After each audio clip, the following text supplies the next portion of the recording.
नमस्कार दोस्तों, आपका स्वागत करता हूं इस YouTube channel SK coaching centre पर। दोस्तों, आज हम लोग रीजनिंग के एक और नए पार्ट को देखने वाले हैं। ये रीजनिंग का पार्ट नंबर आपका 160 होने वाला है। अगर आप लोग इससे पहले वाले पार्ट नहीं देखे होंगे तो ज़रूर जाकर देख लीजिएगा। इस पार्ट के अंदर आज हम लोग रीजनिंग के 16 अलग अलग प्रकार के इम्पोर्टेंट प्रश्न को देखने वाले हैं, जो कि आपको आने वाले आगामी सभी परीक्षाओं के लिए काफ़ी महत्वपूर्ण होने वाला है। तो सभी प्रश्न को पहले आप लोग खुद से जरूर सॉल्व करने की कोशिश कीजिएगा और आप लोग हमारे साथ अंत तक जरूर बने रहिएगा। चलिए हम लोग एक नंबर क्वेश्चन की ओर चलते हैं। ये रहा क्वेश्चन नंबर 1। क्वेश्चन नंबर 1 आपको कर रहा है, नीचे दिए गए प्रश्न में लुप्त संख्या ज्ञात करें। मिसिंग नंबर से रिलेटेड प्रश्न दिया गया है। यहाँ पर आपका क्वेश्चन मार्क है। इस वाले क्वेश्चन मार्क पे आपका कौन सा संख्या भरा जाएगा, ये आप लोगों से पूछ रहा है। जब भी आपको मिसिंग नंबर से रिलेटेड प्रश्न देखने को मिले तो सबसे पहले आप लोग क्वेश्चन के पैटर्न को ध्यान से देखिएगा आपका यहाँ पर क्वेश्चन मार्क है, यानी कि प्रश्न को हम लोग इस प्रकार से सोच सकते हैं। ये आपका 4, 2 और 5 से 13 किस प्रकार से लिख रहा है, 4, 3 और 6 से 18 किस प्रकार से लिख रहा है, उसी प्रकार से हम लोग सोचेंगे 9, 4 और 3 से हमारा कौन सा संख्या बनेगा जो इस वाले क्वेश्चन मार्क पे भरे जाएंगे। सभी बच्चे पहले वीडियो को रोक लीजिएगा और खुद से जरूर सॉल्व करने की कोशिश कीजिएगा। 4, 2 और 5 से हम लोग 13 किस प्रकार से ला सकते हैं। अगर आप लोग ध्यान से देखिएगा, ऊपर वाले दोनों संख्याओं को हम लोग आपस में गुना कर ले, यानी कि 2 गुना 4 करेंगे तो ये आपका 8 हो जाएगा और प्लस करेंगे नीचे वाला संख्या आपका 5 है। 8 प्लस 5 आपका 13 होता है। देखिए 13 आपका यहाँ पर दिया गया है। वही सेम हम लोग आगे करेंगे, ऊपर वाले दोनों को पहले गुना करेंगे। 3 गुना 4 आपका 12 हो जाएगा। प्लस करेंगे हम लोग नीचे वाला संख्या आपका 6 दिया गया है। 12 प्लस 6 आपका 18 होता है। देखिए 18 आपका यहाँ पर दिया गया है, यानी कि इसी प्रकार से इस वाले प्रश्न को हम लोग सॉल्व कर सकते हैं। तो वही सेम हम लोग आगे करेंगे। सबसे पहले हम लोग ऊपर वाले दोनों संख्याओं को आपस में गुना करेंगे। 4 गुना 9 करेंगे तो ये आपका 36 हो जाएगा। प्लस करेंगे हम लोग नीचे वाला संख्या आपका 3 दिया गया है। 36 प्लस 3 आपका 39 होता है। 39 देखिएगा आपका ऑप्शन नंबर डी में दिया गया है, जो कि आपका सही उत्तर हो जाएगा। इस वाले क्वेश्चन मार्क पे आपका 39 भरा जाएगा। चलिए अगले प्रश्न की ओर हम लोग चलेंगे, क्वेश्चन नंबर 2 की ओर। ये रहा क्वेश्चन नंबर 2। क्वेश्चन नंबर 2 आपको कह रहा है, नीचे दिए गए श्रृंखला को पूरा करें। इस बार आपको श्रृंखला सीरीज से रिलेटेड प्रश्न दिया गया है। एक श्रृंखला सीरीज दिया गया है और यहाँ पर क्वेश्चन मार्क है। इस वाले क्वेश्चन मार्क पे आपका कौन सा संख्या भरा जाएगा, ये आप लोगों से पूछ रहा है। जब भी आपको श्रृंखला सीरीज से रिलेटेड प्रश्न देखने को मिले तो सबसे पहले आप लोग श्रृंखला सीरीज को ध्यान से देखिएगा और समझने की कोशिश कीजिएगा आपका किस प्रकार का श्रृंखला सीरीज दिया गया है, इसे हम लोग कैसे जल्द से जल्द सॉल्व कर सकते हैं। श्रृंखला सीरीज को देखिएगा तो पहले आपका 35 दिया गया है। 35 के आगे आपका 50 है। 50 के आगे दोस्तों आपका 63 है। 63 के आगे आपका 82 दिया गया है। 82 के आगे आपका क्वेश्चन मार्क है और क्वेश्चन मार्क के आगे आपका 122 दिया गया है। अगर आप लोग ध्यान से देखिएगा श्रृंखला सीरीज को तो देखिए 35 है, 50 है, 63 है, 82 है, 122 है। ये सभी संख्या जो है आपके किसी न किसी संख्या के स्क्वायर के करीब में दिया गया है। जैसे कि 35 जो है ये आपका 6 का स्क्वायर माइनस 1 होता है। 50 ये आपका 7 का स्क्वायर प्लस 1 होता है। 63 ये आपका 8 का स्क्वायर माइनस 1 होता है। 82 ये आपका 9 का स्क्वायर प्लस 1 होता है। आगे आपका 122 है, ये आपका 11 का स्क्वायर प्लस 1 होता है। ध्यान से देखिएगा 6 का स्क्वायर है, 7 का स्क्वायर है, 8 का स्क्वायर है, 9 का स्क्वायर है। तो अगला जो है वो आपका 10 का स्क्वायर हो जाएगा। आगे देखिएगा -1 है, +1 है, -1 है, +1 है, यानी कि एक बार -1 करता है तो एक बार +1 करता है। यहाँ पर आपका +1 है तो आगे आपका -1 हो जाएगा। देखिएगा 9 का स्क्वायर है, 10 का स्क्वायर है और आगे आपका 11 का स्क्वायर दिया गया है। उसी प्रकार से -1 है तो अगला जो है वो आपका +1 दिया गया है। 10 का स्क्वायर आपका 100 होता है, 100 -1 आपका 99 बनता है। 99 आपका कौन सा ऑप्शन में है?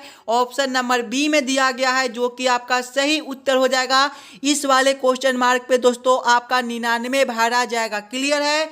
इस पार्ट में आपको जितने भी प्रश्न कराए जाएंगे वो सारे प्रश्न आपको आने वाले आगामी सभी परीक्षाओं के लिए महत्वपूर्ण होने वाला है। तो सभी प्रश्न को पहले आप लोग खुद से जरूर सॉल्व करने की कोशिश कीजिएगा। चलिए अगले प्रश्न की ओर हम लोग चलेंगे, क्वेश्चन नंबर 3 की ओर। ये रहा क्वेश्चन नंबर 3। क्वेश्चन नंबर 3 आपका वेन आरेख वेन डायग्राम से रिलेटेड प्रश्न है।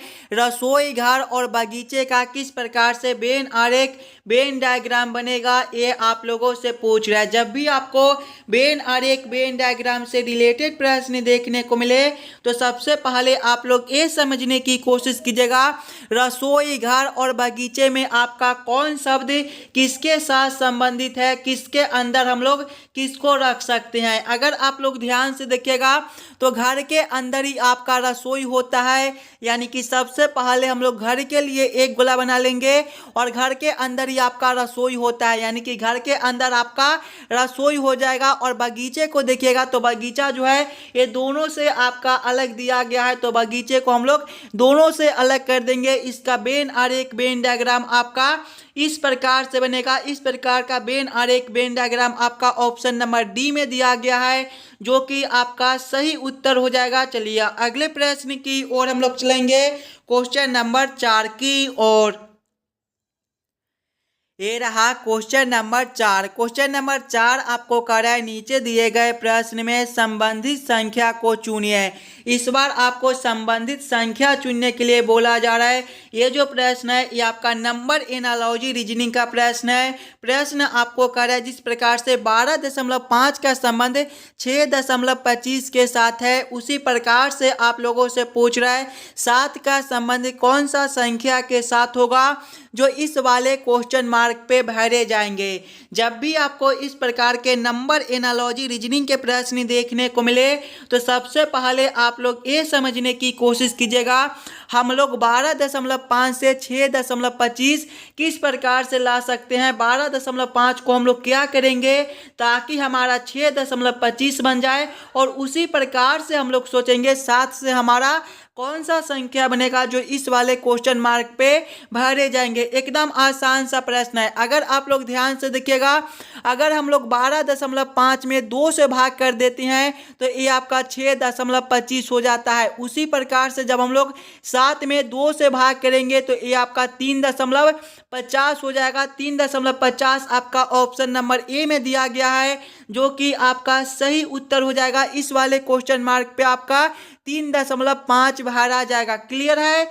चलिए अगले प्रश्न की ओर हम लोग चलेंगे, क्वेश्चन नंबर 5 की ओर। ये रहा क्वेश्चन नंबर 5। क्वेश्चन नंबर 5 आपको कह रहा है नीचे दिए गए निम्नलिखित शब्दों का सही क्रम बताएं। खिड़की, नींव, फर्श, रोशनदान और छत का किस प्रकार से सही क्रम बनेगा, ये आप लोगों से पूछ रहा है। ये भी प्रश्न आपके लिए काफ़ी इम्पोर्टेंट प्रश्न है, तो पहले आप लोग खुद से ज़रूर सॉल्व करने की कोशिश कीजिएगा। सबसे पहले आप लोग सभी शब्दों को ध्यान से देखिएगा और समझने की कोशिश कीजिएगा ये सभी शब्दों का आपका किस प्रकार से सही क्रम बनता है। देखिए इसमें सबसे पहले जो है वो आपके नींव हो जाएंगे, यानी कि 2 नंबर। नींव के बाद आपका हो जाएगा फर्श, यानी कि 3 नंबर। फर्श के बाद आपका हो जाएगा खिड़की, यानी कि 1 नंबर। खिड़की के बाद आपका हो जाएगा रोशनदान, यानी कि 4 नंबर। और रोशनदान के बाद आपका हो जाएगा छत, यानी कि 5 नंबर। कौन सा ऑप्शन में आपका 2, 3, 1, 4, 5 दिया गया है? देखिएगा 2314 आपका ऑप्शन नंबर बी में दिया गया है, जो कि आपका सही उत्तर हो जाएगा। चलिए अगले प्रश्न की ओर हम लोग चलेंगे, क्वेश्चन नंबर 6 की ओर। ये रहा क्वेश्चन नंबर 6। क्वेश्चन नंबर 6 आपको कर है, नीचे दिए गए प्रश्न में संबंधित अक्षरों को चुनिए। इस बार आपको संबंधित अक्षर चुनने के लिए बोला जा रहा है। प्रश्न आपको कर है जिस प्रकार से ए एम सी का संबंध सी ओ ई के साथ है, उसी प्रकार से आप लोगों से पूछ रहा है आर ए एक्स का संबंध कौन सा अक्षर के साथ बनेगा, जो इस वाले क्वेश्चन मार्क पे भरे जाएंगे। ये भी प्रश्न आपके लिए काफी इंपॉर्टेंट प्रश्न है। कुछ इस प्रकार के भी प्रश्न आपको एग्जाम में देखने को मिलेंगे, और जब भी आपको इस प्रकार के प्रश्न देखने को मिले तो सबसे पहले आप लोग ये समझने की कोशिश कीजिएगा ये आपका ए एम सी से सी ओ ई किस प्रकार से लिख रहा है। देखिएगा पहले आपका ए एम सी लिखा हुआ है और इससे आपका क्या लिखा हुआ है, सी ओ ई लिखा हुआ है। अगर आप लोग ध्यान से देखिएगा सिंगल अक्षर को, तो ए से आपका सी है, यहाँ पर आपका +2 है, एम से आपका ओ है +2 है,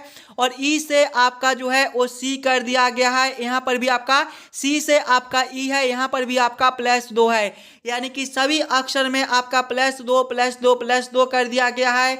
वही सेम हम लोग आगे करेंगे। आगे देखिएगा आपका आर ए एक्स दिया गया है, सभी अक्षर में हम लोग +2 करेंगे।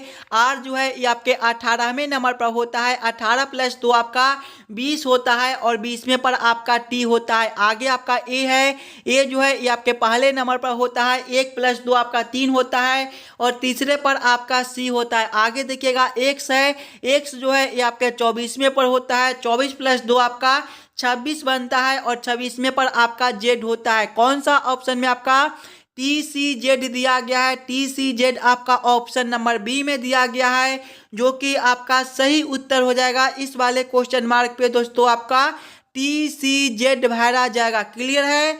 चलिए अगले प्रश्न की ओर हम लोग चलेंगे, क्वेश्चन नंबर 7 की ओर।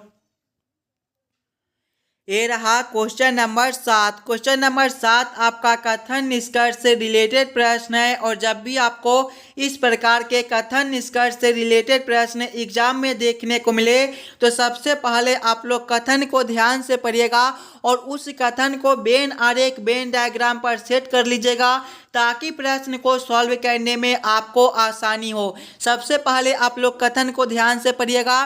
देखिए कथन एक आपको कर है कुछ पेन ग्लास है। कुछ पेन क्या है, ग्लास है। इसका वेन आरेख वेन डायग्राम आपका किस प्रकार से बनेगा, देखिए कुछ पेन क्या है, आपका ग्लास है, यानी कि ए जो है ये आपका पेन हो जाएगा, और कुछ पेन क्या है, आपका ग्लास है, यानी कि ए आपका ग्लास हो जाएगा। आगे कथन को पढ़िएगा, इससे आगे कथन को पढ़िएगा तो कथन 2 आपको कह रहे सभी ग्लास दीवार है। सभी ग्लास क्या है, दीवार है, यानी कि दीवार के अंदर जो है वो आपका ग्लास हो जाएगा। ये जो है ये आपका दीवार हो जाएगा। यहाँ पर आप लोग दीवार भी लिख लीजिएगा, ताकि आपको समझने में कोई दिक्कत ना हो।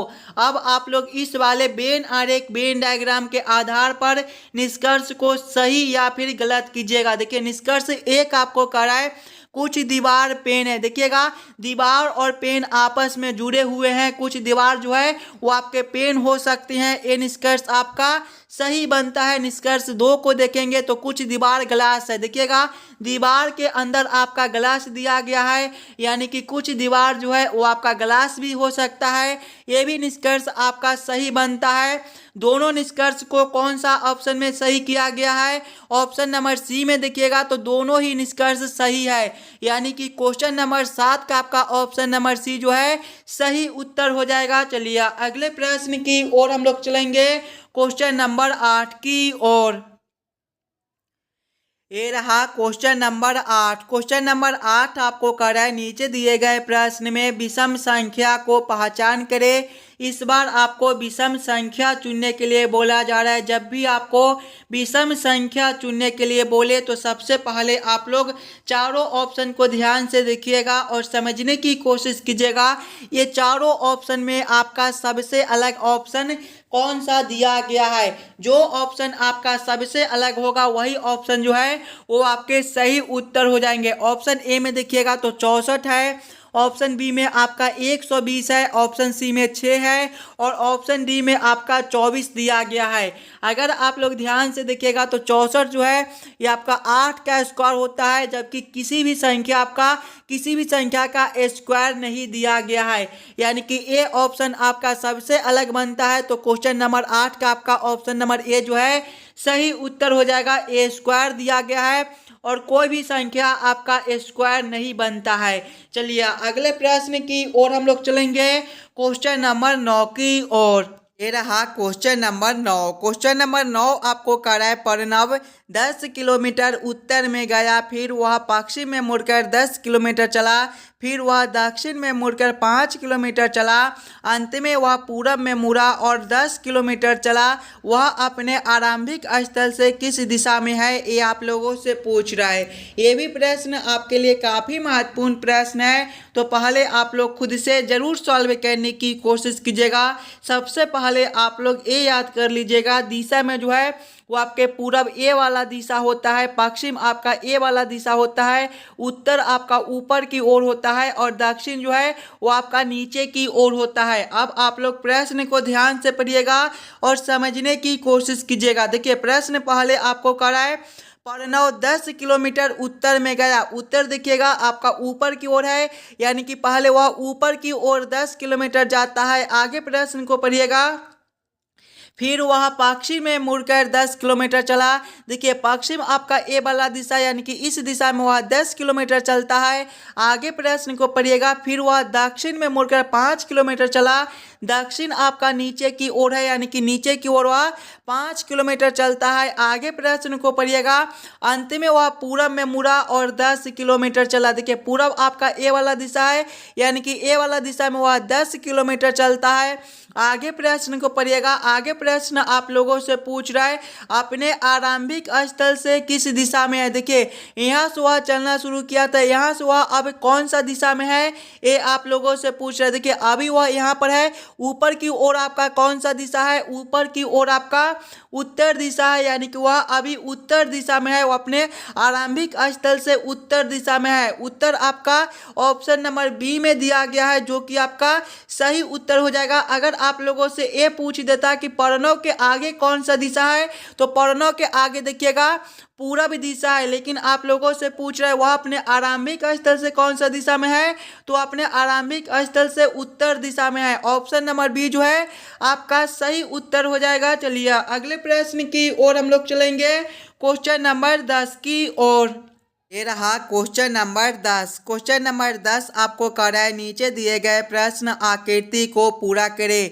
यहाँ पर आपका एक प्रश्न आकृति दिया गया है और यहाँ पर क्वेश्चन मार्क है। इस वाले क्वेश्चन मार्क पे आपका कौन सा आकृति भरा जाएगा ये आप लोगों से पूछ रहा है। सबसे पहले आप लोग प्रश्न आकृति को ध्यान से देखिएगा। देखिए सबसे पहले आपका एक लाइन ऐसे है, उसके बाद आपका एक लाइन इस प्रकार से दिया गया है। आगे देखिएगा तो आपका एक लाइन ऐसे है, आगे आपका एक लाइन ऐसे है, उसके बाद एक लाइन ऐसे है, तो अगला लाइन जो है वो आपका इस प्रकार का हो जाएगा। और उसके बाद देखिएगा सभी में आपका एक एक गोला दिया गया है, यानी कि यहाँ पर भी आपका एक गोला इस प्रकार से हो जाएगा। इस प्रकार का उत्तर आकृति आपका कौन सा ऑप्शन में दिया गया है, ऑप्शन नंबर ए में आपका इस प्रकार का उत्तर आकृति दिया गया है, जो कि आपका सही उत्तर हो जाएगा। इस वाले प्रश्न आकृति पे आपके कुछ इस प्रकार के उत्तर आकृति भरे जाएंगे। क्लियर है।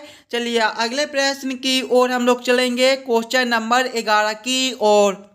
ये रहा क्वेश्चन नंबर 11। क्वेश्चन नंबर 11 आपको करा, यदि बेल्डर को किसी कोड में ZMSJBCP लिखा जाता है तो ELK को उसी कोड में क्या लिखा जाएगा, ये आप लोगों से पूछ रहा है। ये जो प्रश्न है ये आपका कोडिंग डिकोडिंग से रिलेटेड प्रश्न है और ये भी प्रश्न आपके आने वाले आगामी सभी परीक्षाओं के लिए काफ़ी महत्वपूर्ण प्रश्न है। तो पहले आप लोग खुद से ज़रूर सॉल्व करने की कोशिश कीजिएगा। बनेगा। सबसे पहले आप लोग ये समझने की कोशिश कीजिएगा, ये आपका बिल्डर से ZMSJBCP किस प्रकार से लिख रहा है, उसी प्रकार से आप लोग सोचिएगा ELK से आपका क्या कोड बनेगा। अगर आप लोग ध्यान से देखिएगा बिल्डर को, तो देखिए बिल्डर जो है ये आपका BOULDER से मिलकर बनता है। इसका कोड देखिएगा तो इसका कोड आपका देखिए ZMSJBCP दिया गया है। अगर आप लोग ध्यान से देखिएगा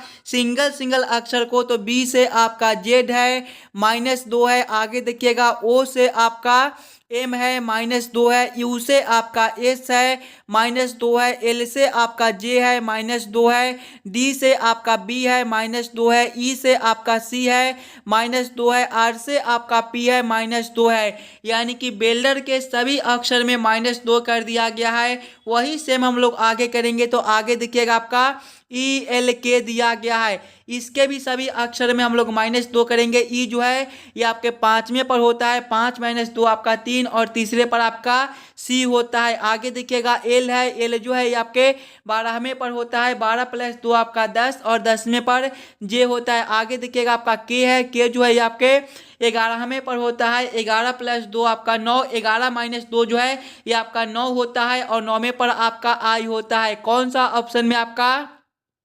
CJI दिया गया है। CJI आपका ऑप्शन नंबर C में दिया गया है, जो कि आपका सही उत्तर हो जाएगा। चलिए अगले प्रश्न की ओर हम लोग चलेंगे, क्वेश्चन नंबर 12 की ओर।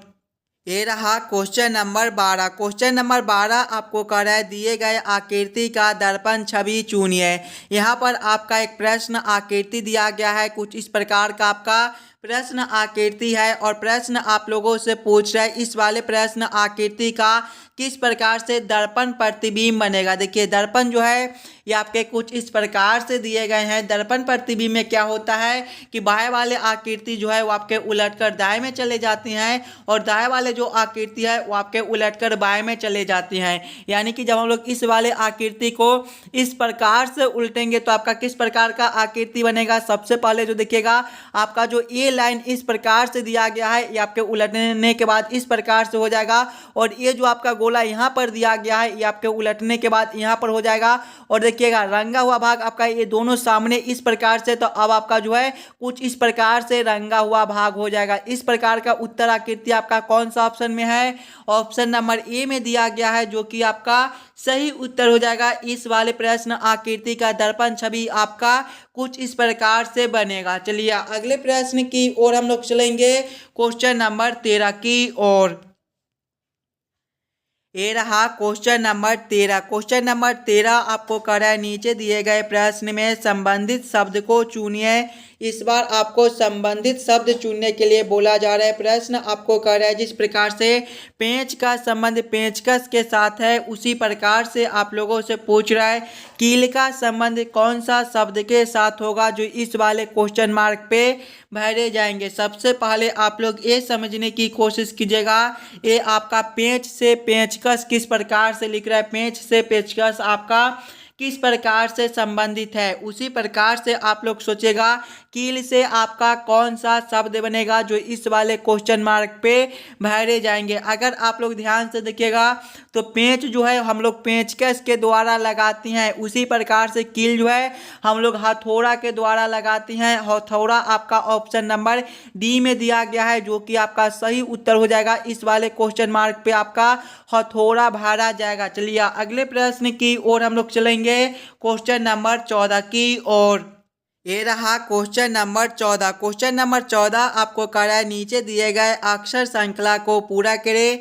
इस बार आपको अक्षर श्रृंखला से रिलेटेड प्रश्न दिया गया है, एक अक्षर श्रृंखला दिया गया है और यहाँ पर क्वेश्चन मार्क है। इस वाले क्वेश्चन मार्क पे आपका कौन सा अक्षर भरा जाएगा, ये आप लोगों से पूछ रहा है। सबसे पहले आप लोग अक्षर श्रृंखला को ध्यान से देखिएगा और समझने की कोशिश कीजिएगा आपका किस प्रकार का अक्षर श्रृंखला दिया गया है। देखिएगा पहले आपका y दिया गया है, y के आगे आपका s है, s के आगे देखिएगा तो आपका n है, n के आगे आपका j है, j के आगे आपका g है और इसके आगे आपका क्वेश्चन मार्क है। अगर आप लोग ध्यान से देखिएगा तो y से आपका s है, y जो है ये आपके 25वें नंबर पर होता है और s आपका 19वें नंबर पर होता है। यहाँ पर आपका -6 है, एस से आपका एन है, एस आपके 19वें पर होता है, एन आपके 14वें पर -5 है, एन से आपका जे है, एन आपके 14वें पर होता है, जे आपके 10वें पर -4 है,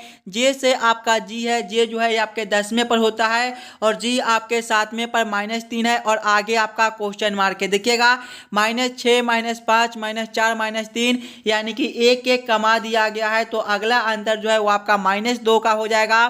जी -2 आपका कौन सा अक्षर बनता है? जी आपके 7वें पर होता है, 7 - 2 5 और 5वें पर आपका ई होता है। ई देखिएगा आपका ऑप्शन नंबर बी में दिया गया है जो कि आपका सही उत्तर हो जाएगा। इस वाले क्वेश्चन मार्क पे आपका ई भरा जाएगा। चलिए अगले प्रश्न की ओर हम लोग चलेंगे, क्वेश्चन नंबर 15 की ओर। ये रहा क्वेश्चन नंबर 15। क्वेश्चन नंबर 15 आपको कह रहा है नीचे दिए गए प्रश्न में विषम अक्षरों को पहचान करें। इस बार आपको विषम अक्षर चुनने के लिए बोला जा रहा है। प्रश्न आपको कर रहा है ये चारों ऑप्शन में सबसे अलग ऑप्शन को चुनिए। अगर आप लोग ध्यान से देखिएगा तो ऑप्शन ए में आपका आर से एन है, यहाँ पर आपका -4 बनता है। ऑप्शन बी में देखिएगा जे से आपका जी है, -3 दिया गया है। ऑप्शन सी में देखिएगा एन से आपका जे है, यहाँ पर भी आपका -4 बनता है। ऑप्शन डी में आपका यू से क्यू है, यहाँ पर भी आपका -4 है। ध्यान से देखिएगा तो सभी में -4 -4 -4, जबकि ऑप्शन बी में आपका -3 है, यानी कि ए ऑप्शन जो है आपका सबसे अलग बनता है। तो क्वेश्चन नंबर 15 का आपका ऑप्शन नंबर बी जो है सही उत्तर हो जाएगा। चलिए अगले प्रश्न की ओर हम लोग चलेंगे, क्वेश्चन नंबर 16 की ओर। ये रहा क्वेश्चन नंबर 16। ये जो प्रश्न है ये आपके होमवर्क के तौर पे छोड़े जाते हैं। इस प्रकार के प्रश्न आपको सभी पार्ट में कराए जाते थे, तो इस वाले प्रश्न को आप लोग खुद से ज़रूर सॉल्व कीजिएगा और हमें ज़रूर कमेंट करके बताइएगा कि आज के 16 प्रश्न में से आप लोग कितने प्रश्न को खुद से सॉल्व किए हो। अगर आपको किसी भी प्रश्न में कहीं पर भी कोई दिक्कत हो तो हमें ज़रूर कमेंट कर दीजिएगा। और जितने बच्चे इस वाले यूट्यूब चैनल पर नए हो, चैनल को सब्सक्राइब और वीडियो को लाइक जरूर करके जाइएगा। चलिए हम लोग मिलते हैं फिर से आपसे अगले वीडियो में।